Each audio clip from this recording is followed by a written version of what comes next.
Hello friends, welcome to all of you on my YouTube channel renaissance with Deepak Kumar. दोस्तों, आज अपने इस video में हम क्लास 7 के सिविक्स के चैप्टर 1 को करने वाले हैं, जिसका नेम है ऑन इक्वलिटी। ठीक है, इसका मतलब होता है इक्वलिटी मीन्स समानता, है ना। तो हम ऊपर देख रहे हैं कुछ लोग खड़े हैं एक लाइन में। सबसे पहले लिखा Manjeet Kaur teacher, Teja Singh trader, Girish Rao student, Kanta Devi domestic worker और सुजाता कुमारी डोमेस्टिक वर्कर।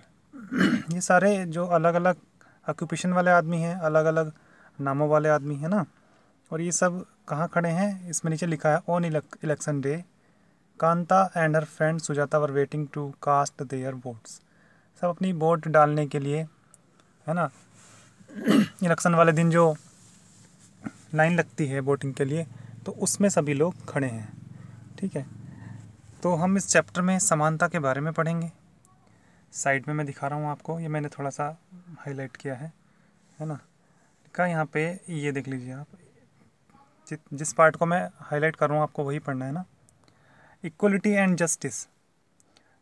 तो इक्वलिटी क्या है? इक्वलिटी, समानता, इज़ ए की ऑफ फीचर्स ऑफ डेमोक्रेसी, है ना। ये जो है लोकतंत्र की एक मुख्य विशेषता है। And influences all aspects of its functioning, और जो है इसके सभी जो क्रियाकलाप हैं हमारे डेमोक्रेसी के, वो इस पर डिपेंड करते हैं ना, उनको प्रभावित करती है। इस चैप्टर में हम पढ़ेंगे मोर अबाउट इक्वलिटी के बारे में, और ये जानेंगे, है ना, कि वाई इट इज़, क्या है और क्यों इम्पोर्टेंट है, why it is important in a democracy, and whether or not everyone is equal in India, और भारत में हर कोई एक समान है या नहीं, है ना। तो हम इस स्टोरी से पढ़ेंगे, everyone is equal India. Let's begin by looking at Kanta story. तो हम कांता की स्टोरी पढ़ते हैं, साइड में देखते हैं, ये सब कांता की स्टोरी है ना। It is not good Suja that we can all vote as equal citizen of our country, है ना। तो वो अपनी फ्रेंड सुजाता से कह रही है कि है ना, कि कितनी अच्छी बात है कि हम सब अपने देश के सभी समान नागरिक एक जैसे हैं। इवन जैन साहब भी इस लाइन में खड़े हैं ना, standing in this line with us. दूसरी कहती है हाँ यस, गो ऑन कांता, चलो अब तुम्हारी बारी है, वोट डालो। तो वो कहती है I will vote for the candidate, मैं उसको वोट डालूंगी, who promise to bring pipe water to our area, जिसने प्रॉमिस किया था हमारी एरिया में पानी लाने का वादा जो किया था, है ना। तो बाद में ये नमस्ते कर रही हैं, वो साहब जा रहे हैं, जैन साहब, यस नमस्ते साहब, we will see you later Kanta, हम बाद में मिलेंगे। तो गुड़िया हैज़ बिन रनिंग फीवर, वो बता रही है अपनी बेटी के बारे में कि गुड़िया मेरी जो है फीवर में पड़ी है, and I have to take her to hospital, मुझे उसको हॉस्पिटल लेके जाना है। What I will have to finish the work at saheb, लेकिन मुझे पहले साहब का घर जो है का काम निपटाना है, और उनसे कुछ पैसा एडवांस लेना है, एंड आस्क फॉर एडवांस। तो बताओ, बेचारी की बेटी बीमार पड़ी है, फिर भी वो घर पर जाके अपनी बेटी को देखती है, कहती है कि उसके here have some of this, you will feel better, ये तुम्हारे लिए कुछ है, पी लो, तुम्हें अच्छा लगेगा। And when I back in the evening, मैं शाम में आऊँगी, विल गो टू द, तब तुम्हें हॉस्पिटल लेकर के जाऊँगी। अगर वो काम छोड़ती है तो पैसे कटेंगे, पैसे हैं नहीं तो अपने साहब से पैसे भी लेगी advance. It is no wonder that Gudiya falls ill often. तो गुड़िया बार बार बीमार तो पड़ेगी, है ना। वो उसकी माँ कह रही है the Basti is never clean, क्योंकि ये बस्ती जो है कभी साफ़ नहीं रहती, बहुत गंदगी रहती है। आगे चलते हैं, make sure to the corner people. तो उसकी मालकिन कह रही है कि कोनों में भी साफ से ठीक से साफ़ करो। ठीक है, उसकी मालकिन कह रही है कि कोनों को भी ठीक से साफ़ करो। तो कांता फिर बाद में नीचे कहती है here see your advance Kanta, ये लो अपना advance, but don't make a habit of it, but इसकी आदत मत डालना। तो वो कहती है नो मैडम। तो आपने स्टोरी तो पढ़ ली होगी सारी और समझ भी गए होंगे, है ना।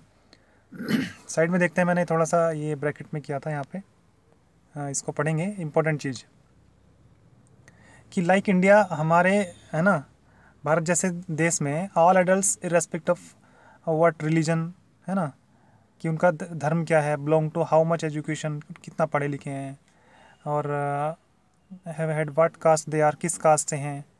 ठीक है, और whether they are rich or poor, गरीब या अमीर है, अलाउड टू वोट, सभी को वोट डालने का अधिकार है।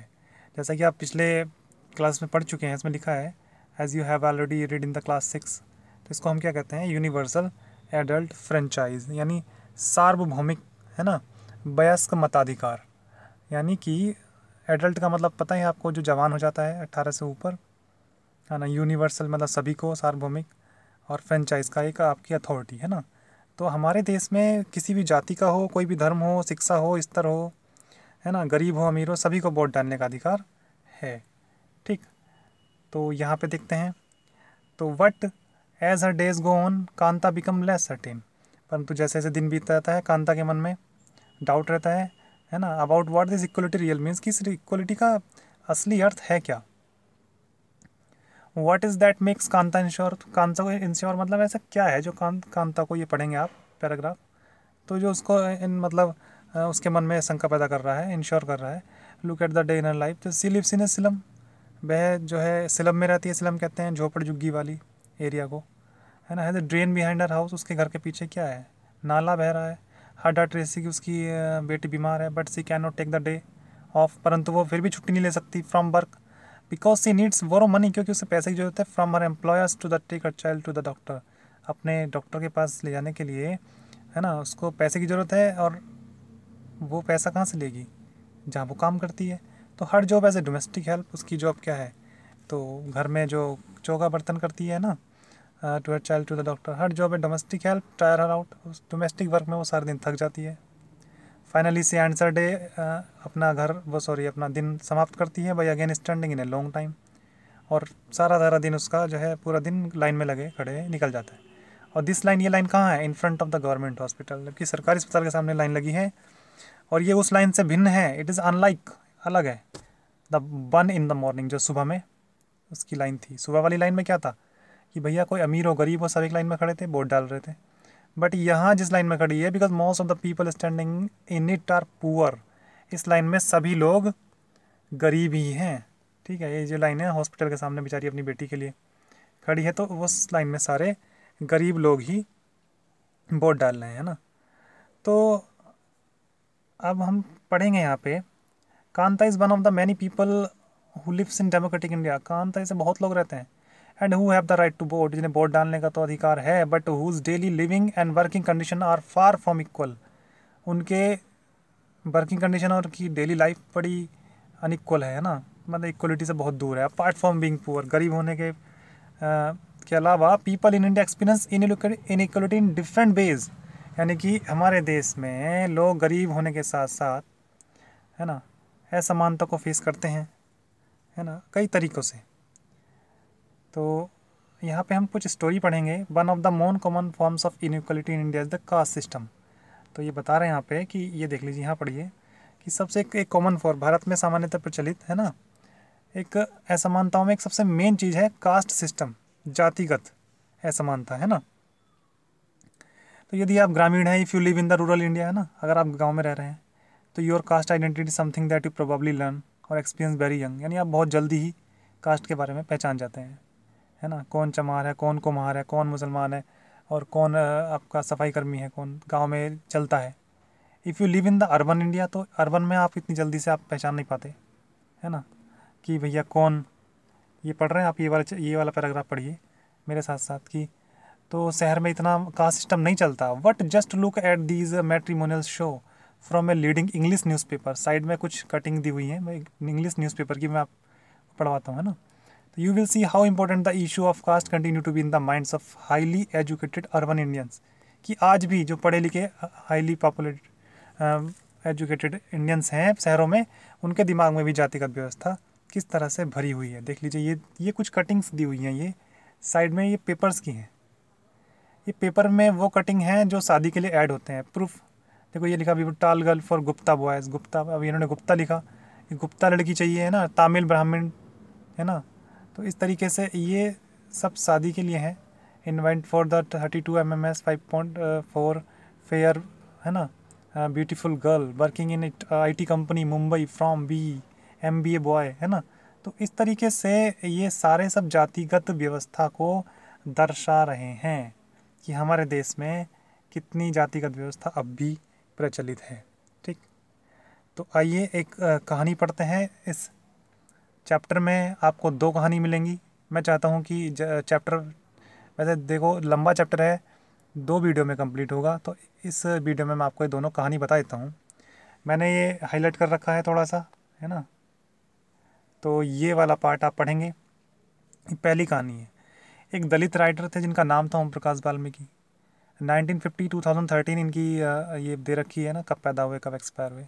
Is a famous Dalit writer. In his autobiography Joothan, अपनी जूठन ऑटोबायोग्राफी में लिखते हैं कि he writes, I had to sit away from the others in the class, है ना, कि दूसरों से उनको दूर बैठना पड़ता था ज़मीन पर, है ना, और that too on the floor, mat ran and before reaching, और बैठने की जगह तक आते आते चटाई छोटी पड़ जाती थी, है ना, too on the floor, the mat ran out before reaching the spot I sat on, sometimes I would have to sit way behind everybody, कभी कभी सभी के पीछे बैठना पड़ता था, right near the door end, है ना, दरवाजे के पीछे तक भी, और sometimes they would beat me, और वो मुझे मारते भी थे विदाउट एनी रीज़न, बच्चे दूसरे। When he was in class 6, जब मैं क्लास 6 में था, द हेड मास्टर आस्क, तो मेरे हेड मास्टर ने मेरे से कहा, है ना, Om Prakash to sweep the school and playground, क्या कहा कि आप स्कूल साफ़ करो, है ना, और प्ले ग्राउंड पर झाड़ू लगाने के लिए कहा, है ना। और he writes, the playground was very larger than my small physique, है ना, तो handle and in cleaning it, यानी उसकी हिसाब से, बच्चे के हिसाब से वो बहुत बड़ा, कई गुना जो है वो प्ले ग्राउंड था, तो फिर भी बच्चे ने काम किया। The playground was very larger than my small physique could, India had cleaning sorry handle and it in cleaning it my back began to ache, उसकी कमर में दर्द होने लगा। My face was covered with dust, चेहरे पे धूल बैठ गई, डस्ट हैज़ गॉन, है ना। उसके बाद पढ़ते हैं आगे, ये कहानी चल रही है। तो इनसाइड माई माउथ, मेरे मुंह में घुस गई धूल, और the other children in my class व स्टडिंग, सारे बच्चे पढ़ रहे थे, एंड वाई स्वीपिंग, मैं झाड़ू मार रहा था। Headmaster was sitting in his room and watching me, class से ही बैठे बैठे मुझे देख रहे थे। I was not even allowed to get a drink of water, मुझे पानी पीने के लिए भी अलाउ नहीं किया गया। आई स्वेप्ट द होल डे, मैंने पूरे दिन सफाई करी, फ्रॉम द डोर से विंडो, सभी चीज़ साफ़ करी, room, the eyes of the teachers and boys, सब मुझे देख रहे थे, है ना। पूरे दिन झाड़ू लगाता रहा, स्कूल के कमरे, खिड़की, दरवाजों से मास्टर लड़कों की आँखें छिप कर तमाशा देख रही थी, है ना, स्पेक्टिकल। तो Om Prakash was made to sweep the school and playground for the next couple of day, यानी 2 दिन तक उसने साफ़ किया। और ये कब रुका, ये सिलसिला तब रुका जब उसके पापा ने उसको जाते, वहाँ से पापा उसके गुजर रहे थे, उन्होंने देख लिया, है ना। तो फिर उसके पापा ने क्या किया, साहिज सन स्वीपिंग, जब उन्होंने देखा तो ही कन्फ्रंटेड द टीचर, उन्होंने टीचर का सामना किया, and then walking away from the school holding Om Prakash hand, और जाने लगे उसका अपने बच्चे का हाथ पकड़कर, बोले, he said loudly for all of them to hear, सबसे ज़ोर से बोले, यू आर ए टीचर, तुम टीचर हो इसलिए छोड़ रहा हूँ, so I am living now, but remember this, याद रखो, मच मास्टर, है ना, ही विल स्टडी, यहीं पढ़ेगा, और इन दिस स्कूल, इसी स्कूल में पढ़ेगा, एंड नॉट जस्ट हिम, कहीं और नहीं पढ़ेगा, और there will be more coming after him, इसका ये तो पढ़ेगा, इसके बाद और भी आएंगे, देखता हूँ तुम कैसे कराते हो मेरे बच्चे से काम। तो इस तरह से घटना थी ओम प्रकाश वाल्मीकि, है ना, एक famous Dalit writer.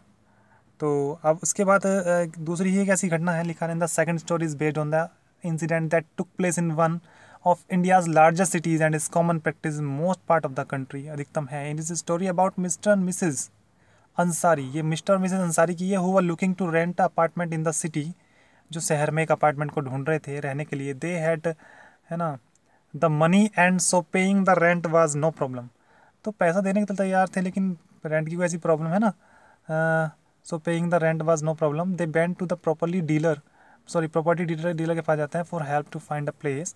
The dealer inform them, उनको कहता है कि दैट ही न्यू पे जानता है about quite a few apartment that were available for rent, किराए के लिए कुछ खाली मकान है, चलो मैं आपको दिखाता हूँ। They visited the first apartment and the Ansari liked it very much, उनको पसंद आ गया, डिसाइड किया रहने के लिए। However when the landlady found out their name, जब उसकी जो मकान वाली थी उसने उनका नाम पूछा, she made an excuse about how she could not rent the house to someone who eat meat, उसने मना कर दिया, उस बोला कि कैसे मैं दे सकती हूँ मीट खाने वाले को, because the building did not have any non vegetarian resident, क्योंकि इस बिल्डिंग में कोई भी मतलब ऐसा नहीं है ना, नॉन वेजिटेरियन रेजिडेंट है। Both the Ansari and the properly dealer were surprise, चकित हो गए दोनों कि here this, because they could smell, क्योंकि उन्हें स्मेल आ रही थी वहाँ से मछली पकने की। Fish being cooked in the neighbours house, पास के अपार्टमेंट से मछली की खुशबू आ रही थी, है ना। The same excuse was repeated in the second and the third apartment, सभी अपार्टमेंट में ऐसा ही उनके साथ हुआ। Finally the property dealer told them, property dealer ने उनको कहा कि आप अपना नाम बदल लें, है ना, तो सुझाव दिया कि आप अपना नाम बदल लो और क्या रख लो, Shri Mr and Mrs Kumar, है ना, तो ये रख लीजिए आप। द अंसारी वर रिलक्टेंट, है ना, तो वो मतलब ऐसा नहीं कर पाए, थोड़ा इच्छुक नहीं थे, reluctant to do this and decided to look some more, क्या नहीं चलो कहीं हम और देख लेंगे, हम ऐसा नाम वाम नहीं बदल रहे, इसलिए उन्होंने, है ना, क्या किया, in the end he took whole month of looking at apartment before they found a landlady who was willing to give them a place on rent.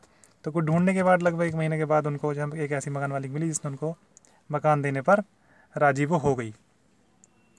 आगे चलते हैं, 2 कहानियाँ आपने समझ ली, रिकॉग्नाइजिंग ऑफ डिग्निटी समझ लीजिए क्या है रिकॉग्नाइजिंग ऑफ डिग्निटी।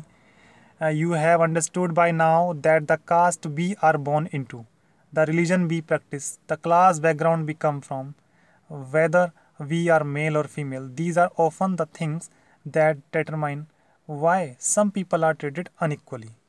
तो अब तक ये आप समझ चुके होंगे, यू आर अंडरस्टैंड नाउ, है ना। द कास्ट, ये कुछ लोगों के साथ असमानता का व्यवहार इस कारण होता है, किस कारण, कि उनका जन्म, उनकी जाति, क्लास, बैकग्राउंड, है ना, कहाँ से वो हैं, ठीक, और धर्म, और वो किस लेवल के हैं, उच्च वर्ग के हैं कि निम्न वर्ग के हैं, फीमेल है कि मेल हैं, ठीक है। तो इस तरह से उनके साथ जो है उनकी जो डिग्निटी है, डिग्निटी होती है आपकी आन वान और शान, यानी कि आपकी गरिमा, ठीक। तो ओम प्रकाश वाल्मीकि और अंसारी परिवार के साथ, Valmiki and Ansari are being treated unequally, उनके साथ तो बुरा हुआ, है ना, उनको एक समान व्यवहार नहीं हुआ। ऑन द बेसिस ऑफ किस आधार पर, कास्ट के आधार पर और रिलीजन यानी धर्म के आधार पर और जाति के आधार पर। तो when person are treated unequally, जब लोगों के साथ असमानता का व्यवहार होता है, देयर डिग्निटी इज वायलेटेड, तो उनकी आत्मसम्मान को, उनकी मान मर्यादा, उनकी गरिमा को बड़ी ठेस पहुँचती है। द डिग्निटी ऑफ बोथ, तो यहाँ पे दोनों की, Om Prakash Valmiki and Ansari was violated, दोनों की गरिमा को ठेस पहुँची है, because of the way in which they were treated, जिस तरह से उनके साथ व्यवहार किया गया, ठीक है। चलिए आगे चलते हैं, आगे चल के हम देखते हैं, साइड में 3 पिक हैं, ये देखो, ये एक फिल्म का सीन है, ये वाला सीन एक फिल्म का सीन है ना। ये नीचे दिया हुआ है कि इन द 1975 फिल्म दीवार, a boy who works shoe shine, मतलब बच्चा एक जो करता है, पॉलिश करता है ना, refuse to pick up a coin thrown on, फेंके हुए पैसे नहीं उठाता, he feels that there is a dignity in the work that it does insist that his fee be given respectfully. वो मना कर देता है पैसे उठाने से, मानता है कि उसके काम की भी अपनी भी गरिमा है, इन द वर्क, है ना, डिग्निटी इन द वर्क, और उसे भुगतान जो है बिल्कुल कैसे देना चाहिए, उसके हाथों में देना चाहिए। Insist that his fee be given respectfully, सम्मान के साथ मेरा पैसा दो, ठीक है। तो यहाँ तक आपका हो गया। मैं यहाँ से आगे को आपको दूसरी वीडियो बना रहा हूँ, है ना, तो दूसरी वीडियो में आप पढ़ेंगे, क्योंकि एक्चुअली क्या है कि बच्चे बोर हो जाते हैं, 15-20 मिनट की वीडियो देख पाते हैं, वैसे नहीं, ठीक है। Thank you so much.